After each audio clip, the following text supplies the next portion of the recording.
দর্শক, এনসিপি নেতা আক্তার হোসেন তাদেরকে ডিম মারা হয়েছিল।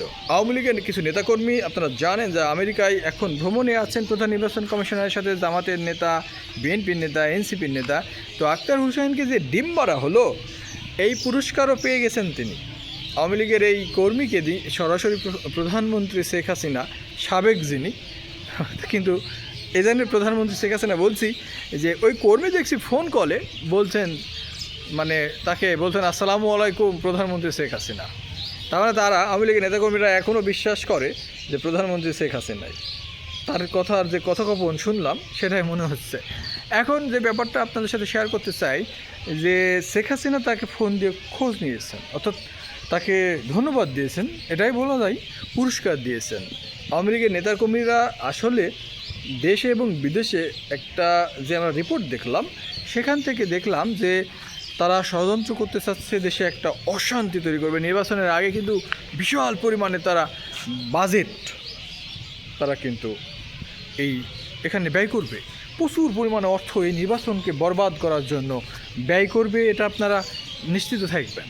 বাংলাদেশের নির্বাচন যদি না হয়, বাংলাদেশে শেখ হাসিনা বা আওয়ামী লীগের যে বিচার চলছে সেগুলোকে বাধাগ্রস্ত করার জন্য আওয়ামী লীগ প্রচুর পরিমাণে অর্থ বাজেট বরাদ্দ কিন্তু অলরেডি করেছে, এবং এই টাকা বাংলাদেশের নির্বাচনকে কিভাবে ভণ্ডুল করা যায় আওয়ামী লীগ সেই চেষ্টায় লিপ্ত আছে। শেখ হাসিনা বিভিন্নভাবে ষড়যন্ত্র কিন্তু করেই যাবে, ঠিক আছে, এ ব্যাপারে কোনো সন্দেহ নেই। বাংলাদেশের রাজনীতি আগামী দিনে আরও কঠিন থেকে কঠিনতর হয়ে যাবে, এবং বাংলাদেশের মানুষ আবারও দেখবেন রাজনীতিকে জাতকলে পিষ্ট হতে থাকবে। শেখ হাসিনা নির্বাচনকে বাধাগ্রস্ত করার জন্য আমাদের কাছে যে খবর রয়েছে, প্রচুর পরিমাণে প্রচুর পরিমাণে অর্থ ইনভেস্ট করছে। বাংলাদেশের নির্বাচন যদি না হয় কী হতে পারে, তাহলে তো একটা আসল খেলা শুরু, যে নির্বাচন না হলেই বাংলাদেশের পরিস্থিতি বহির্বিশ্বের কারে একদম নষ্ট হয়ে পড়বে। তখন আওয়ামী লীগ ছাড়া নির্বাচন হবে না, আওয়ামী লীগকে প্রাধান্য দেওয়া হবে, অনেক সূত্র আস্তে দেখবেন বের হয়ে আসবে।